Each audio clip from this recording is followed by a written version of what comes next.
बंगाल के राज्यपाल पर सुप्रीम कोर्ट का शिकंजा। राज्यपाल के खिलाफ जांच पर रोक लगाता है संविधान। राज्यपाल के खिलाफ पुलिस करेगी जांच। बंगाल गवर्नर के खिलाफ छेड़छाड़ का आरोप। नमस्कार, आप देख रहे हैं कैपिटल टीवी और मैं हूं आपके साथ पारुल त्रिपाठी। बंगाल के राज्यपाल लगातार सुर्खियों में बने हुए हैं। बस एक फर्क ये है कि गवर्नर सीवी आनंद बोस कोई अच्छे काम के लिए नहीं बल्कि महिला के साथ यौन उत्पीड़न केस को लेकर चर्चा में है। सुप्रीम कोर्ट ने पश्चिम बंगाल राजभवन की एक महिला स्टाफ की याचिका पर सुनवाई करते हुए सभी पक्षकारों को नोटिस जारी किया है। इस याचिका में पश्चिम बंगाल के राज्यपाल सीवी आनंद बोस के खिलाफ यौन उत्पीड़न के आरोपों का हवाला देते हुए संविधान के अनुच्छेद 361 के तहत राज्यपाल को दी गई छूट को चुनौती दी गई है। अब क्या अनुच्छेद 361 राज्यपाल के खिलाफ जांच पर रोक लगाता है? 19 जुलाई को सुप्रीम कोर्ट ने पश्चिम बंगाल राजभवन की एक पूर्व महिला कर्मचारी द्वारा दायर याचिका में भारत के अटॉर्नी जनरल से मदद मांगी, जिसमें महिला द्वारा राज्यपाल के खिलाफ की गई छेड़छाड़ की शिकायत में जांच के खिलाफ राज्य के राज्यपाल सीवी आनंद बोस द्वारा दावा किया गया कि छूट को चुनौती दी गई है। इस याचिका में कहा गया है कि पश्चिम बंगाल सरकार को राज्य पुलिस के माध्यम से मामले की जांच करने और राज्यपाल का बयान दर्ज करने का निर्देश दिया जाए।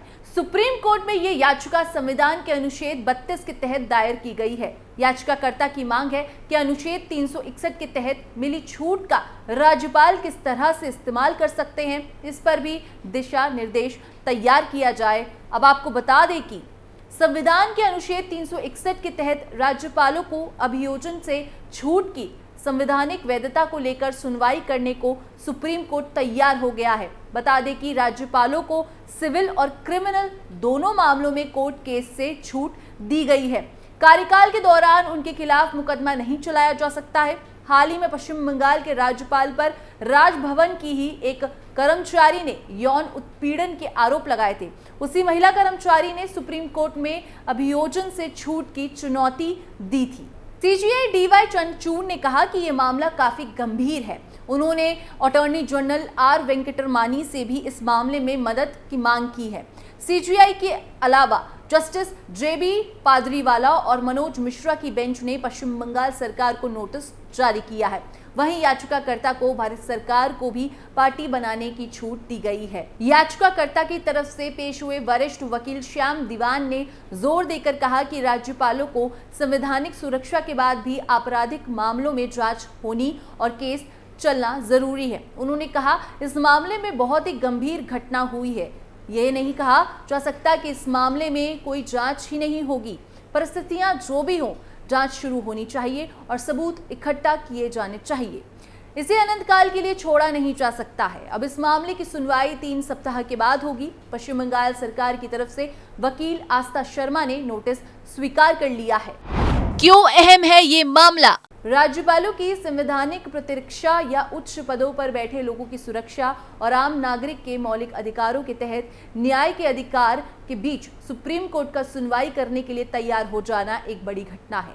इस मामले के नतीजे से आर्टिकल 361 और राज्यपालों की जवाबदेही पर दूरगामी प्रभाव पड़ सकते हैं। याचिकाकर्ता का कहना है कि छेड़छाड़ और यौन उत्पीड़न के मामले में आर्टिकल 361 के तहत राज्यपालों को प्रतिरक्षा के अधिकार देना उचित नहीं है। उन्होंने कहा कि क्या इस तरह के काम को भी सरकारी कर्तव्यों की श्रेणी में रखा जा सकता है? अगर ऐसा नहीं है तो आर्टिकल 361 के तहत कानूनी कार्रवाई से छूट क्यों दी जाए?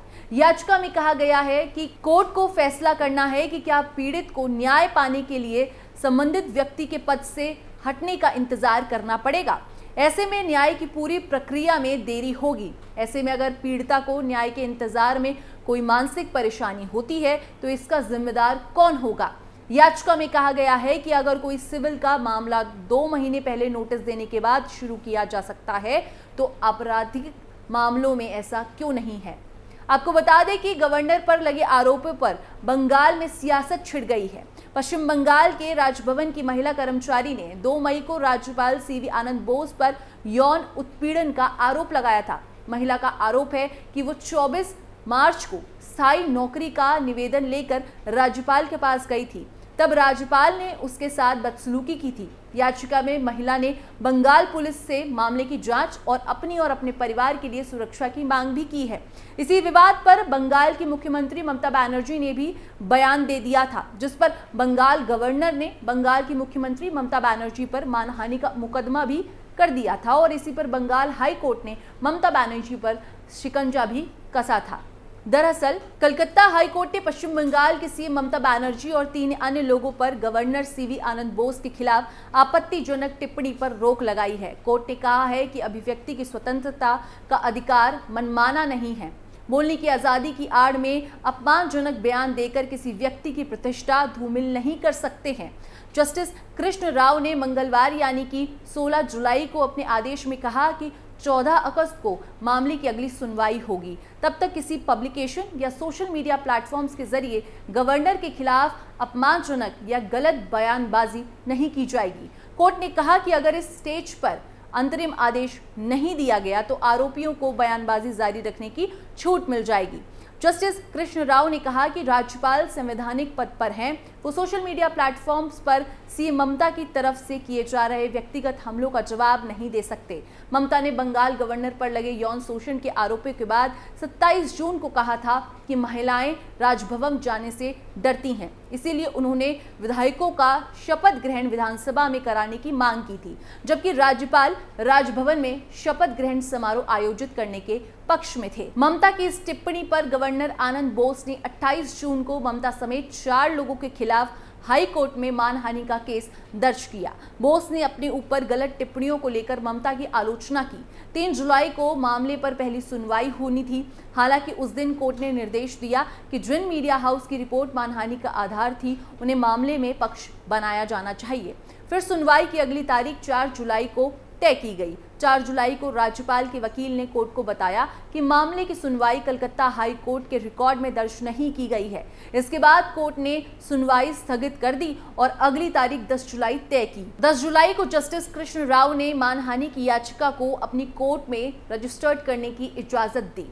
15 जुलाई को मामले की सुनवाई हुई थी। तब ममता बनर्जी अपने बयान पर कायम रही, जिसमें उन्होंने कहा था कि महिलाओं ने यहां राजभवन में जाने को लेकर डर जताया है। ममता ने कहा कि उनकी टिप्पणी में कुछ भी अपमानजनक नहीं है। इसके साथ ममता बनर्जी के वकील एसएन मुखर्जी ने भी राज्यपाल द्वारा सीएम के खिलाफ दायर मानहानि के मुकदमे में दी कि आनंद बोस के खिलाफ यौन उत्पीड़न के आरोपों के ममता बनर्जी के बयान में कुछ भी अपमानजनक नहीं था। राज्यपाल ने कथित तौर पर यह कहकर मुख्यमंत्री को बदनाम किया कि उनके खिलाफ यौन उत्पीड़न के आरोपों के कारण महिलाएं उनसे मिलने में सुरक्षित महसूस नहीं कर रही हैं। ये टिप्पणियां अपमानजनक नहीं थी, बल्कि वास्तव में जनहित में की गई थी। ये भी कहा गया कि राज्यपाल द्वारा दायर मुकदमा स्वीकार नहीं होगा।